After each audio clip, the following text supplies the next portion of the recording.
Over the past couple of years, GameStop's been on a wild roller coaster of an adventure as the company's gone from selling video games to becoming a rallying cry for meme stock enthusiasts. If that wasn't enough though, then they've now also decided to dip their toes into the world of NFTs. So what's the deal with this new marketplace, and do people even like it? Well, let's dive straight into it and find out. First up, what's the deal with GameStop's NFT marketplace? Now, GameStop's business strategies have been all over the place lately. Like at one point, the company was literally on the brink of liquidation and was only saved by the miraculous stock hold from Reddit users. However, while that may have worked back then, things are different now. For instance, the retailer failed to grow its business despite record growth in video game sales and revenue. And just overall, there's a ton of uncertainty within the company's own ranks as top executives continue to chum through the revolving door. With that said, this situation's kinda similar to what happened to Blockbuster. We mean GameStop's downfall isn't necessarily its own fault. It's just that the industry has evolved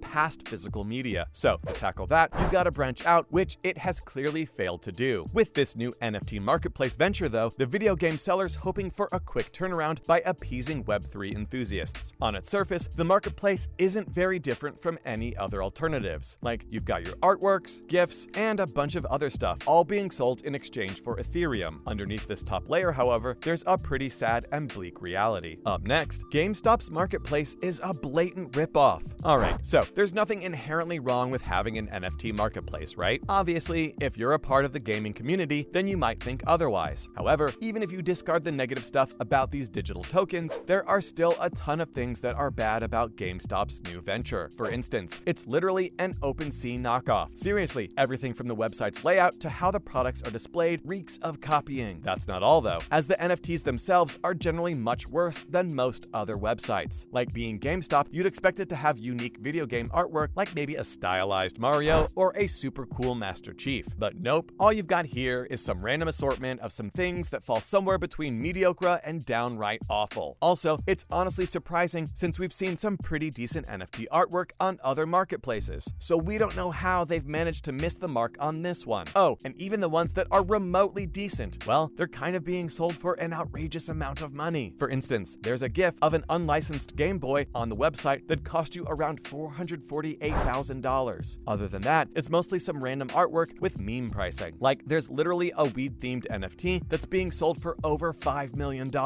But did GameStop miss the train for NFTs? Now, launching an NFT marketplace is fine and everything, but making it successful is a whole other challenge. And from the looks of things, it seems like GameStop might have missed the mark, not only in terms of quality, but also the timing. You see, over the past few months, we've seen a massive downshift in the demand for digital tokens and cryptocurrency as a whole. Like, the whole market's kind of taken a tumble, with Bitcoin selling for less than $20,000. Plus, there's the issue of growing anti-NFT sentiments as well, since they're kinda not great for the environment. So the video game retailer couldn't have picked a worse time to release it. We mean, if your strategy to save a company relies on something that's already dying, then are you actually gonna make a dent in your growing losses? Probably not. Of course, it's not entirely GameStop's fault, since these things are planned out way in advance, which is probably what's happened here. Besides, even GPU companies like Nvidia and AMD are struggling to move hardware now, since the demand for mining equipment has gone way down. So yeah, it's just bad luck and timing more than anything. However, is karma finally catching up to GameStop? If you've been out of the loop on this whole GameStop saga over the past month or so, then you've got some catching up to do, because according to most people, they had it coming. Why? Well, as we've said before, the company just never really recovered from its bad decision-making from a few years ago, and even though all that stock fiasco saved them from going under, it's still a sinking ship. Oh, and let's not forget, even when they brought Reggie Fils-Aimé on board, who, by the way, is one of the best video game executives out there, their business still didn't improve. In fact, according to the former head of Nintendo, there were some pretty massive disagreements among the board of directors, which led to him stepping down from his advisory role. Now, if someone like Reggie, who literally made Nintendo into the juggernaut that it is today, can't fix GameStop's internal issues, then you know that they've got virtually no hope of recovery. Like, if the executives don't want to change their strategy to adapt and progress as a business, then no one can do anything. But that's not even the worst part. You see, to fund this whole NFT adventure, GameStop had to lay off a ton of its employees, including some people who'd been working there for decades. And not only that, but they also fired a bunch of workers from their subsidiary publication, Game Informer. Was erasing all of that goodwill worth it though? Probably not. Besides, you're not going to gain any support by opening a mediocre NFT marketplace literally days after firing a bunch of your staff. It's just not a good look for any business, let alone one that's on the brink of liquidation already. Also, marketing NFTs to the gaming community is a bad idea. Okay, just for a minute, let's assume that GameStop isn't a struggling entity or that it hasn't just laid off its workers. What then? Could the NFT marketplace actually work under those conditions? Well, the answer is, again, probably not. The thing is that over the past couple of years, we've seen a ton of video game companies try to penetrate into the NFT space and diversify their business. And we're not talking about random fringe companies. We're talking about big AAA publishers here like Ubisoft. However, the whole concept of digital tokens is so disliked among the video game community that it's almost impossible to market such stuff. As a matter of fact, most companies that have tried to even hint at the fact that they're going to be looking into introducing NFTs to their game have been shunned and forced to roll back on their decisions. With that said, they should have seen it coming because, again, gamers don't like NFTs, and that's okay. Plus, they've got some valid points, including the fact that video games have always had tradable items in them. So just renaming them seems nothing less than a desperate attempt at a cash grab. Also, that whole thing about transferring your items between different games will probably always be a pipe dream because at the end of the day, video game development doesn't work that way. Besides, you can't just transport assets from one place to another even if it's in the same engine. And honestly, it's bizarre to think how GameStop thought that this would even be a great idea. Like, surely they knew that their core audience was still the video game community, right? Surely someone could have told them to stop before it was too late. But then again, if a company can offload someone like Reggie, then they could do anything. And finally, is GameStop headed towards its doom? Alright, let's discuss the elephant in the room now. Has GameStop just shot itself in the foot? Well, the answer to that isn't exactly that simple. You see, while the NFT marketplace is definitely crashing right now, there's no reason to believe why it wouldn't recover with the crypto market later on. Having said that though, there's also a chance that the video game retailer may not even have the time to wait for that resurgence again. Like, it's already laid off its staff in a bid to reduce some losses. However, at this point, how many holes can they even patch to save the ship from sinking? We mean none of their business ventures are doing super well, and even that new console generation craze has kind of started to die down. Honestly, the whole thing that could have probably saved them is the next Nintendo Switch, because nothing else is driving hardware or physical software sales anymore. But then again, how many times have we seen them recover miraculously from certain doom? Like, we can count at least half a dozen extinction-level events for the company without even thinking. So perhaps they've got some other secret trick up their sleeve. However, just in case they don't, then this latest venture could lead to the actual demise of GameStop as we know it. And that's a wrap for this video. Do you think that GameStop's NFT marketplace has any redeeming qualities? Let us know in the comments below. And make sure to give this video a thumbs up and subscribe to our channel for more videos just like this. We'll see you at the next one.